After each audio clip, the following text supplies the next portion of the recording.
¿Están contentos? ¿Por qué? ¿Por qué están contentos? A ver, díganme. ¡Ándele! ¿Se acuerdan lo que Pablo dijo? Que había aprendido a estar, ¿qué, hermanos? O a tener, ¿qué? Contentamiento. Y no importaba lo que estaba pasando. Y esto es algo importante, hermanos, porque muchas veces nos preocupamos tanto de nosotros que parece que el yo sobresale en todo eso. Esta noche vamos a ver un salmo, hermanos, que nos debe hacer pensar. Salmo 115, hermanos. Amén, hermanos. Oremos, hermanos. Padre, llegamos al momento de abrir tu palabra. Queremos que nos enseñes a través de ella, que podamos encontrar, Señor, las verdades que tú, Señor, nos has dejado escritas en ellas, de acuerdo, Señor, a tu voluntad, y siempre con el propósito de que nosotros las llevemos a cabo a través de nuestra vida cristiana. Gracias, Señor, por este tiempo y porque tú, Señor, eres un Dios que realmente nos amas y nos ayudas en todas nuestras necesidades. Bendice a cada uno de mis hermanos aquí en esta noche y gracias por su presencia. En Cristo Jesús. Amén. ¿Se dieron cuenta que hay énfasis aquí en la idolatría? Y uno tiene que pensar, hermanos, los que conocemos los 10 mandamientos, hay 2 libros donde están escritos, pero díganme al menos uno. Éxodo 20, el más conocido. Y lo interesante, hermanos, es que en esos 10 mandamientos uno puede ver algo interesante ahí. ¿Por qué? Porque es una ley hecha por Dios. Realmente es una ley proclamada por Dios. Dios siempre tiene muchas maneras de hablar a sus hijos, y especialmente a los hijos de los hombres, o sea, todos en general. Pero nunca habló como cuando dio los 10 mandamientos. ¿Y por qué razón? Porque ahí se concentra todo lo referente a Dios y todo lo referente a nosotros y a nuestro prójimo. Ahí lo encontramos. Dios dio su ley desde que creó al hombre. Pero como dice la Biblia, la tenía escrita en los corazones. ¿Pero qué pasó con ellos? Pecaron y se apartaron del Señor. Ahora, era necesario reavivir el conocimiento de ella. Y lo interesante, hermanos, ¿cuál es el primer mandamiento de la ley? No tendrás que... ¿De qué habla ese mandamiento, hermanos? De la idolatría. Interesante que el primero habla de eso. No tendrás dioses ajenos delante de mí. Cuando Dios dio esa ley, los judíos habían salido de Egipto donde había muchos dioses. Abundaban los dioses ahí. Y realmente, ¿verdad? Ellos sabían de esa cantidad de dioses y Dios quería que ellos aprendieran que solamente hay un Dios vivo y verdadero. Lo mismo que quiere que nosotros aprendamos. Pero yo decía hace un rato que no solamente a veces son esculturas de madera, de barro, de hierro, de oro, de plata o de cualquier figura. La mayor parte le dan figura de ¿qué? De hombre, ¿verdad? Le dan figura de hombre. Pero usted y yo somos cristianos. Pero el orgullo, hermanos, es un yo que a veces el ser humano hace de su Dios. El orgullo. ¿Por qué, hermanos? Porque uno confía más en ¿qué? En su orgullo que en Dios. La avaricia es de la cual muchas veces se hace un Dios. ¿Por qué? Del dinero. Se hace un Dios del dinero también. La sensualidad, el ser humano ha hecho un Dios del vientre. ¿Por qué del vientre? Uno piensa, ¿verdad? Pablo lo dijo claramente en el libro de Gálatas. Y eso nos enseña que cualquier cosa que estimemos, cualquier cosa que amemos, cualquier cosa que temamos, cualquier cosa que sirvamos, hermanos, y que nos deleitemos y que dependamos de ellas, hermanos, llega a ser un Dios y hacemos de todas esas cosas un Dios. No tenemos que ser incrédulos para tener nuestros dioses nosotros. Ya los tenemos también nosotros. Por eso aquí, en el libro de los Salmos 115, Dios habla acerca de la idolatría. Y lo interesante es en el versículo 1, fíjense bien, cómo especialmente vemos un ruego aquí que se le hace al Señor para que se glorifique a sí mismo. Noten versículo 1. No a nosotros, oh Jehová, no a nosotros, sino a tu nombre da ¿qué? Gloria. ¿Por qué? Porque el ser humano le gusta recibir ¿qué? La gloria de otros. Le gusta recibir la alabanza de otros. Le gusta recibir que hablen bien de él. ¿Y qué dijo el salmista? No a nosotros. Y noten que lo dice 2 veces. No a nosotros, sino a tu nombre da gloria. Dios quiere que nosotros le glorifiquemos y él mismo habla acerca de eso. Los paganos, o sea, los incrédulos, estaban presumiendo y jactándose de que Dios no hacía milagros ya con el pueblo judío. Y noten la manera en que ellos hablan ahí en el versículo 2, en la parte final. Dice, ¿dónde está ahora su Dios? ¿Dónde está ese? Y saben que hoy en día sucede lo mismo, hermanos. Muchos incrédulos le preguntan a los cristianos, mira lo que está pasando, ¿dónde está tu Dios? Si estás creyendo en un Dios así, ¿por qué te tiene así? Dice, ¿dónde está? Y preguntan, a ver, ¿dónde está ahora tu Dios? Igual como se dice aquí. Hermanos, no solamente contrista el corazón de un cristiano, sino contrista el corazón mismo de quién? De Dios. Porque se duda de él. Y el salmista estaba molesto, estaba indignado de aquellos adoradores de ídolos. ¿Y qué vemos en versículos 1 al 3? En primer lugar, la indignación del salmista. Leamos nuevamente versículos 1 al 3. No a nosotros, oh Jehová, no a nosotros, sino a tu nombre da gloria, por tu misericordia, por tu verdad. ¿Por qué han de decir la gente, ¿dónde está ahora su Dios? Nuestro Dios está en los cielos. Todo lo que quiso, ha hecho. Hermanos, preguntémonos. A veces sentimos que nos pasan cosas malas, ¿no es cierto? Dios así lo ha hecho. ¿Por qué? Porque Él es soberano. Todo lo que quiso. Y si Él quiso que pasáramos por una prueba dura y sufriéramos, es porque así lo quiso Él.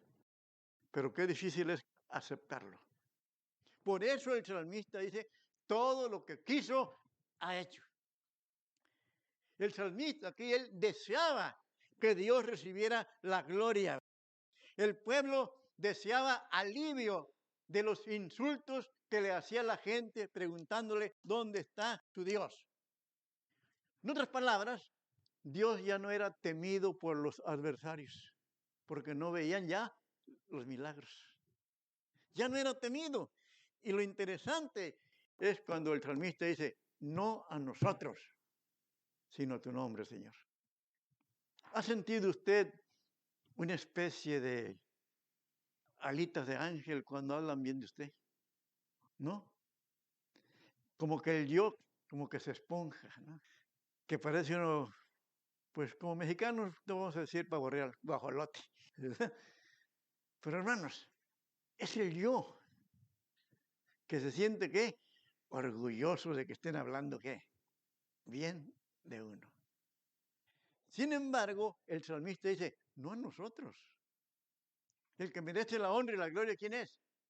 Dios solamente.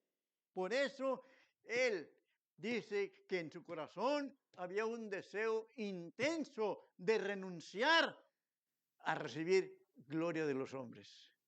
¿Por qué? Porque la gloria la merece ¿quién? Nuestro Señor solamente. Y por eso ellos llegaban a decir, a ver, ¿dónde está el favor de tu Dios que no vemos nada? Se burlaban Siempre el pagano está dispuesto a blasfemar. Siempre. Y en el caso aquí, uno se puede ver que lo que hacían ellos es lo mismo que hoy en día se hace también, hermanos. Hoy en día hay supuestos sabios que no creen en la existencia de Dios. Y se burlan. ¿De quién? De Dios. Se burlan de la persona de Cristo. Todo eso rechazan abiertamente la expiación de la obra de Cristo ahí en la cruz. Se burlan de todo eso. Y cuando Él dice, nuestro Dios está en los cielos, ahí en el versículo 3, ¿por qué? Porque nuestro Dios está tan arriba, fuera del alcance de las burlas de los humanos. ¿Quiénes sentimos más las burlas? Nosotros, ¿verdad? Pero Él está en los cielos, fuera del alcance de esas burlas que el ser humano hoy hace contra Dios. Hermanos, cuando pensamos en todo esto, la indignación va a llegar un día de parte de Dios y completa. Y la Biblia nos enseña, ¿verdad?, que realmente al escuchar ese tipo de cosas, ¿qué piensa uno? En su tiempo Dios dará, ¿qué? El pago.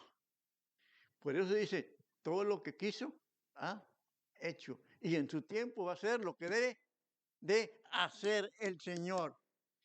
Hermanos, ¿por qué a veces nos duele soportar la burla?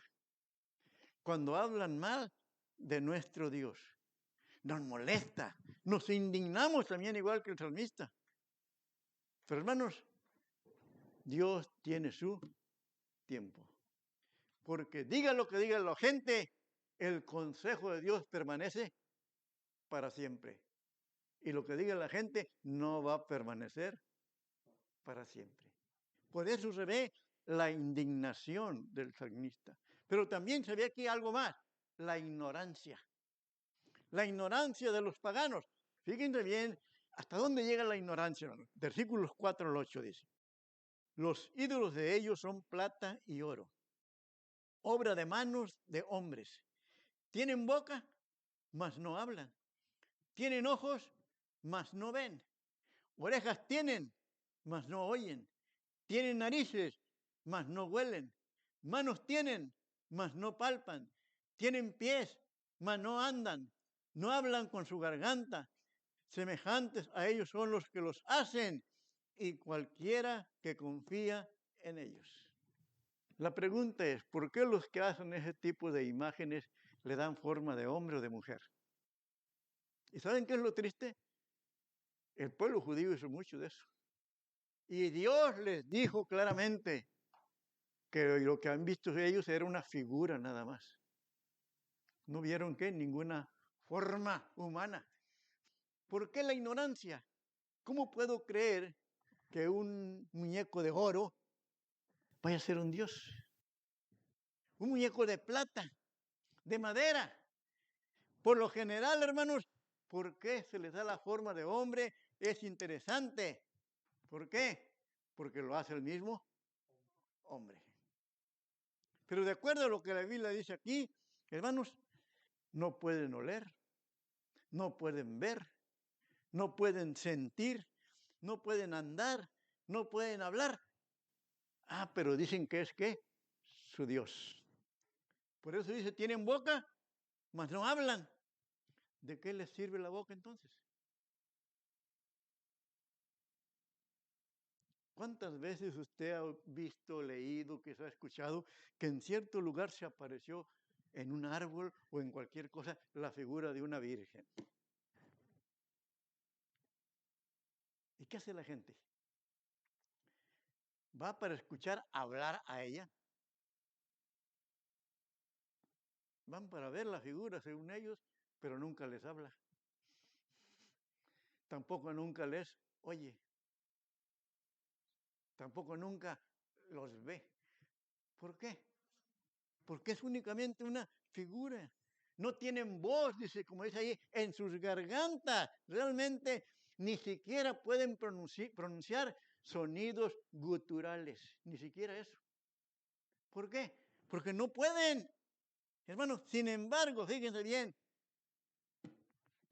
ni un gruñido, ni un berrido pueden dar. Y cuando digo gruñido y berrido, no me estoy refiriendo a humanos, ¿verdad? Porque el gruñido lo dan los animales y los berridos también lo dan los animales. Dios nos enseña aquí algo que es interesante.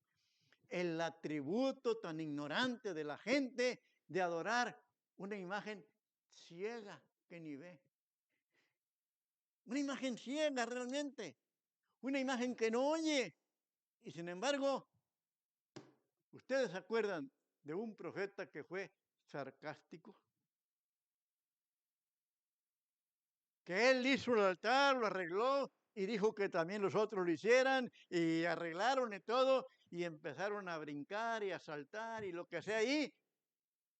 Y su Dios no les respondía. ¿Qué le dijo el profeta aquel a ellos? Grítenle, despiértenlo, a lo mejor está dormido, está en la siesta. ¿Por qué? Porque no les contestaba.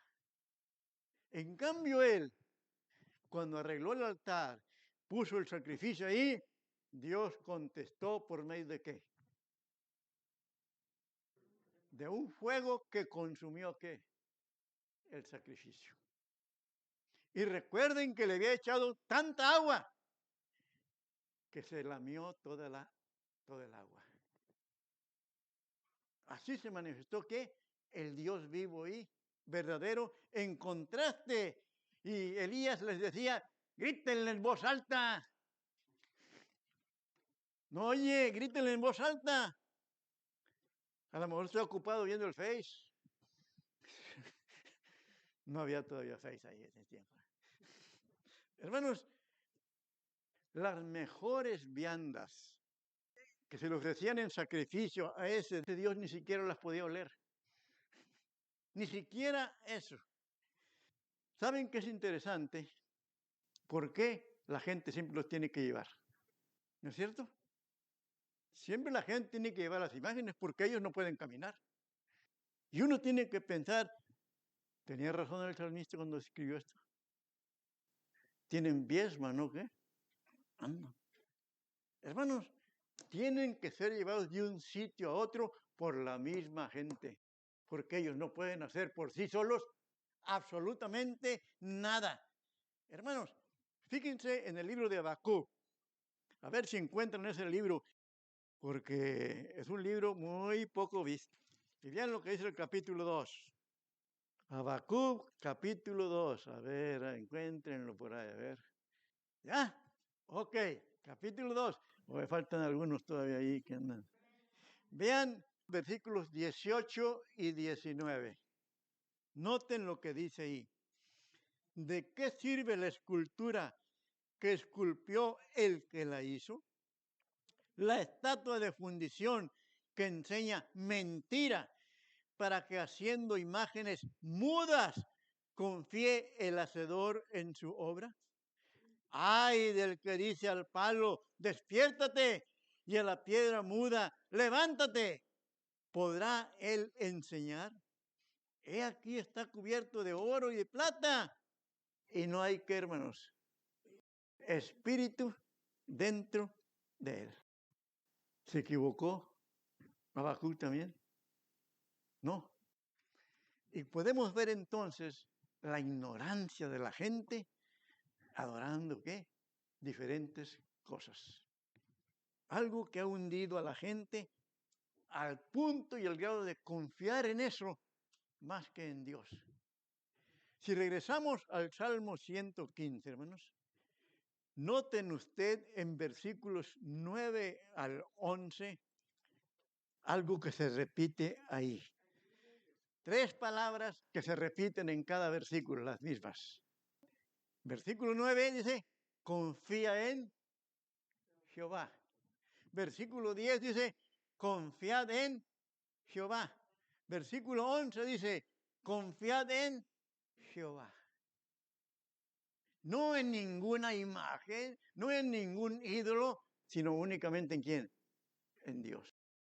Por eso ahí en este salmo nos enseña claramente que solamente hay que confiar en quién, en el Dios que sí habla, en el Dios que sí escucha, en el Dios que sí ve, en el Dios que puede hacer ¿qué? Todo. Confiemos en ese Dios, hermanos. Por eso se nos amonesta a confiar. Y esto es algo que se ve. ¿Por qué? Porque muestra la confianza que se pone en esos dioses, que es ignorancia. Y muestra la confianza que se pone en el Dios verdadero, y es que algo que Dios ha puesto en la mente del cristiano, del hijo que se ha arrepentido. ¿De confiar en quién? En Él, Señor. Confiar en Él solamente. En estos tiempos de pandemia, si algo no debemos dejar de hacer es confiar en Él, Señor. Y por último, ¿qué vemos ahí? De los versículos 9 en adelante. Lo insuperable. Ya vimos la indignación, la ignorancia. Ahora lo insuperable. La indignación del salmista, la ignorancia de los paganos y lo insuperable de Dios. ¿Por qué lo insuperable? Usted se puede dar ahí. ¿Quién puede superar a lo que Dios hace, hermanos? Nadie. Por esa razón tenemos que confiar en el Señor, porque lo que Él hace es insuperable. Nadie lo puede superar. Israel tenía que confiar en el Señor. Y los cristianos hoy en día tenemos que hacer lo mismo. No importa las dificultades que pasemos, tenemos que confiar en quién. En el Señor. Hermanos, Israel pudo ver los milagros de Dios. Israel pudo ver todo lo que el Señor hizo en favor de ellos. Y sin embargo, hay algo interesante. ¿Por qué interesante? Porque si algo hoy en día continúa haciendo Satanás, es esforzarse para ver que el pecado de idolatría no sea tan malo. Porque hay tanta gente sincera que adora esas cosas y Satanás los convence de tal manera para que no lo vean tan malo. Satanás trata de que sea menos ofensivo a Dios. Por eso lo adornan de oro, de plata y de todo eso. Para que sea menos ofensivo a Dios. Hace menos atractivo el infierno para que la gente no crea. Sigan en eso, al fin el infierno no existe. Sin embargo, hermanos, les hace ver principalmente que el evangelio para ellos no es tan urgente. Cuando hoy en día, en estos últimos días, si algo es urgente, hermanos, ¿qué? Es que crean el evangelio. Cuando pensamos en esto, hermanos, uno tiene que entender y reconocer hasta qué punto Dios nos habla a nosotros. ¿Por qué?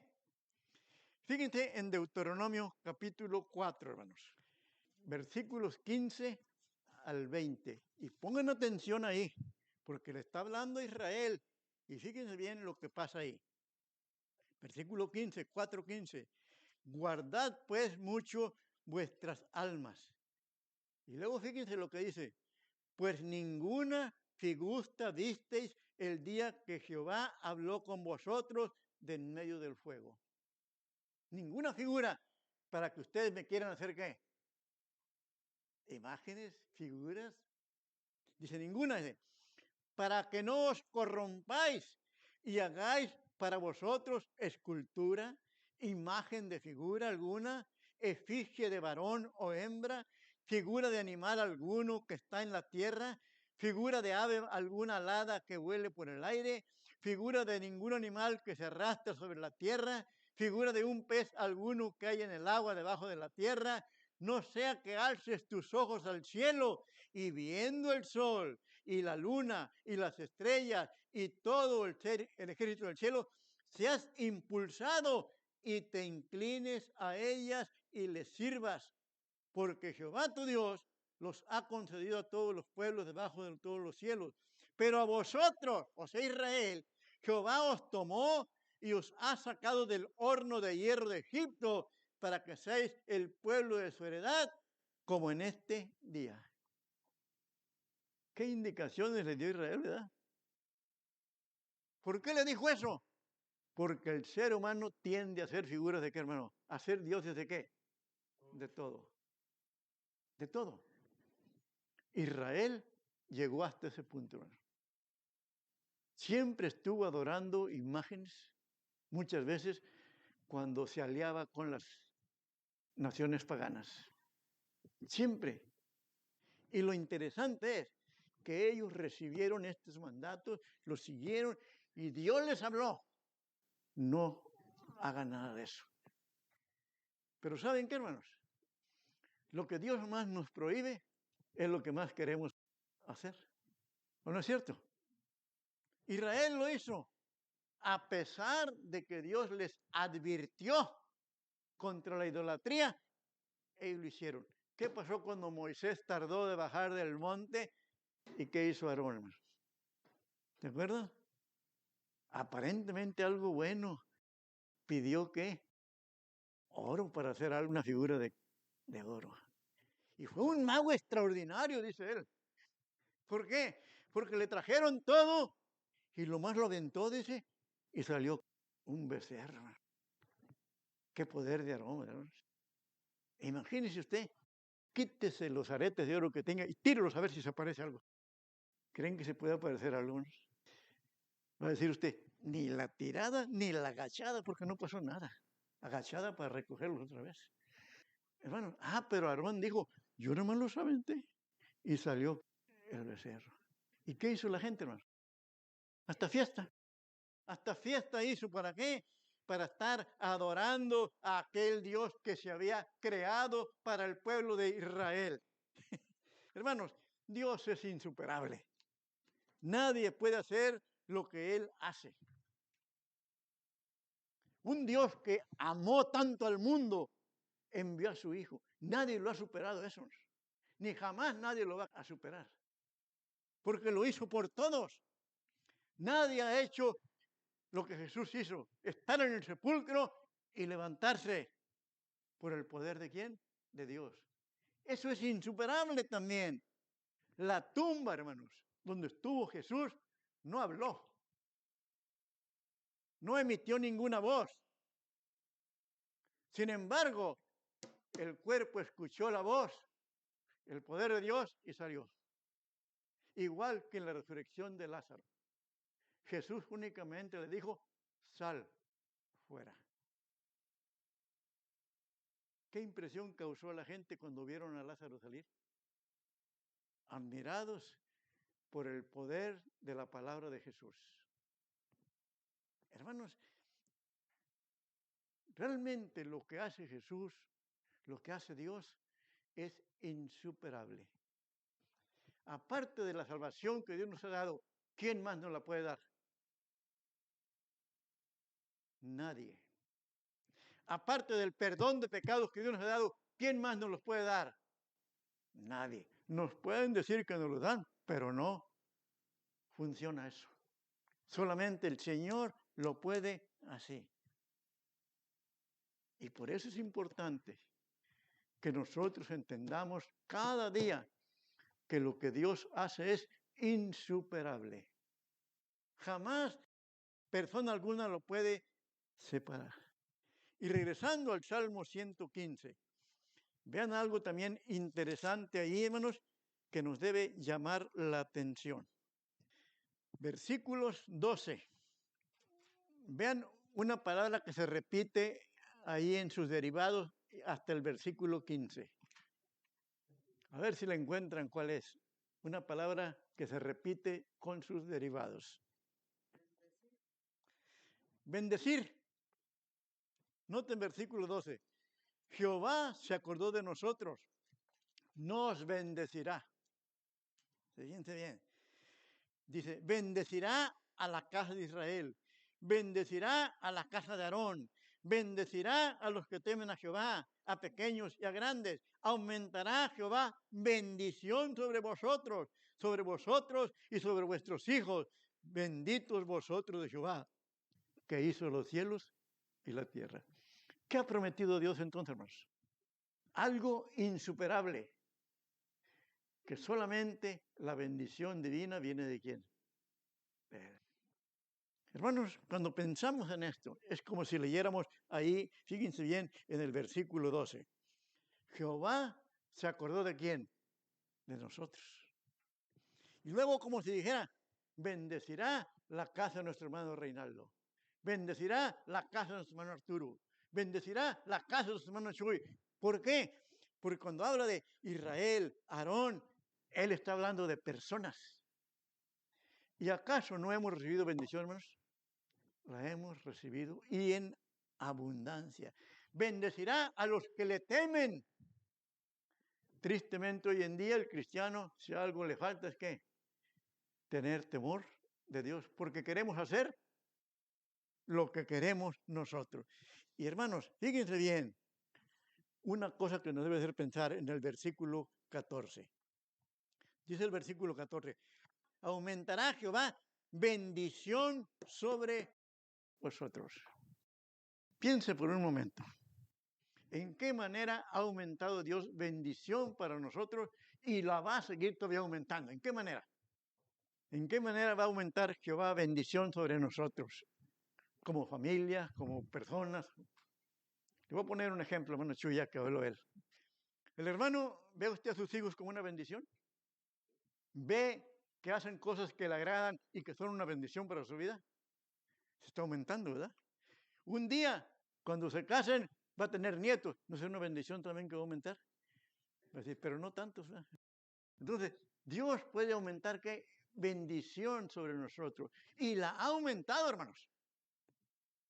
Nosotros podemos ver que ha aumentado esa bendición sobre nosotros. Por eso, fíjense bien, hay algo interesante ahí en el versículo 18 al final cuando dice, pero nosotros, ¿qué? Bendeciremos a Jah. Hermanos, la palabra Jah es una palabra abreviada para el nombre de Jehová. En el hebreo es una palabra abreviada únicamente para el nombre de Jehová. ¿Y qué dice claramente? Que pero nosotros bendeciremos a Jehová. ¿Se acuerdan lo que estudiamos la vez pasada? En el Salmo 103. Bendice, alma mía, a Jehová. Y no te olvides de ninguno de tus beneficios. ¿Por qué? Porque debemos también bendecir a quién? A nuestro Dios. Una manera de expresarle nuestra gratitud, nuestra alabanza por las bendiciones que Él nos ha dado, hermano. Hermanos, cuando uno piensa en esto, noten de por qué tenemos que hacerlo. Salmo 115, en el versículo 17. No alabarán los muertos a Jah, ni cuantos descienden al silencio. Cuando usted sabe que su cuerpo está en el sepulcro, ¿puede alabar a Dios? Escuchen bien lo que dije. Cuando su cuerpo está en el sepulcro, ¿puede alabar a Dios? Ya no. Ya no. El cuerpo ya no va a poder alabar al Señor. Y ahí dice, no alabarán los muertos. Ahora, ¿por qué dice, ni cuantos descienden al silencio? ¿Por qué? ¿Quién le habla ahí cuando está al cuerpo muerto ahí? ¿Quién le hace ruido? ¿Las hormigas? ¿Los gusanos? ¿Quién le hace ruido? Nadie. Y lo interesante, como dice ahí en ese versículo claramente, ni cuando descienden al silencio. Pero nosotros, dice después, los que estamos, ¿qué? Vivos. ¿Qué debemos hacer? Bendecir a Jah. En otras palabras, hoy que estamos vivos, lo que tenemos que hacer para Dios, hay que hacerlo. Porque cuando estemos en el sepulcro, el cuerpo no puede hacer nada, hasta que un día sea levantado. ¿Qué hace el cuerpo de un cristiano en el sepulcro ahorita? Su alma y su espíritu están con el Señor, pero el cuerpo no hace nada. Por esa razón, mientras estamos vivos, debemos bendecir al Señor. Y como dice ahí, desde ahora y para siempre. Porque un día estaremos para siempre con Él. Hermanos, es que nadie puede acercarse siquiera a lo insuperable de Dios. Se ve la indignación del salmista. Se ve la ignorancia de los paganos. pero se ve lo insuperable de Dios. Nadie puede superar lo que Dios ha hecho. Es creador de los cielos y la tierra. ¿Cuál es el rey del mar? Hay un dios del mar que por ahí aparece. Neptuno. Ándele. Y nomás del mar, fíjate, interesante, ¿verdad? Y Dios es Dios de toda creación. Dios de toda creación. Hermanos, para nosotros como cristianos, no importa que nuestra edad sea avanzada o que nuestras dolencias estén ahí afectándonos constantemente, eso no debe disminuir nuestro ardor de alabar al Señor. Al contrario, debemos siempre alabar al Señor. Los muertos espiritualmente no alaban a Dios. No alaban a Dios. Pero la vida dentro de nosotros como cristianos debe alabar ¿a quién? A Dios. Él merece la gloria y la honra. Y dentro de lo insuperable de Dios, ¿cuál va a ser el resultado o las consecuencias para los idólatras? La ira de Dios. Dios es un Dios amor, pero Dios es un Dios de ira también. Y su castigo eterno es únicamente el resultado de ¿qué? De la ira de Dios contra aquellos que están en contra de Él. Es el resultado, nada más. ¿Por qué? Porque niegan y blasfeman realmente contra el Dios vivo y verdadero. La ira de Dios caerá sobre ellos. ¿Es idólatra usted como cristiano? Hay algunas áreas donde mostramos idolatría, pero Dios quiere que demos a Él nuestra única adoración. Nuestro único amor, el Señor lo merece. Él es digno porque todo lo que ha hecho es insuperable.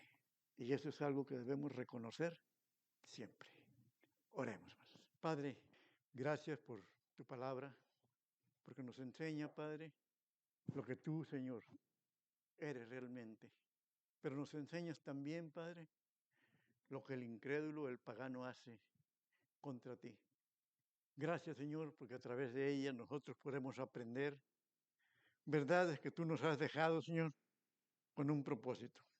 Propósito de darte a ti, Señor, la honra y la gloria que mereces. Te doy gracias por mis hermanos aquí, Señor, en esta tarde. Agradezco, Padre, que tú los has traído con bien. Y agradezco, Señor, que en tu gracia los llevarás con bien también a su casa. Y agradecemos, Padre, que en esta noche nos darás el descanso necesario en nuestros cuerpos para que el día de mañana podamos realizar las cosas que sean necesarias. Confiamos en ti, Señor, porque tú eres nuestro Dios. Confiamos en ti porque eres creador de los cielos y la tierra. Confiamos en ti porque eres el Todopoderoso. Señor, gracias por perdonarnos. Gracias por amarnos. Gracias, Señor, por darnos cada día, Señor, el pan nuestro de cada día, Padre. Ese pan tan necesario, no solamente material, sino también el pan espiritual que tenemos a través de tu palabra. Bendice, Señor, nuestro tiempo en nuestros hogares, que sea siempre, Señor, un tiempo de regocijo, un tiempo de alegría y un tiempo de gratitud para contigo. Gracias por cada familia aquí en esta noche. Te ruego tu bendición sobre ellos. En el nombre de Jesús. Amén.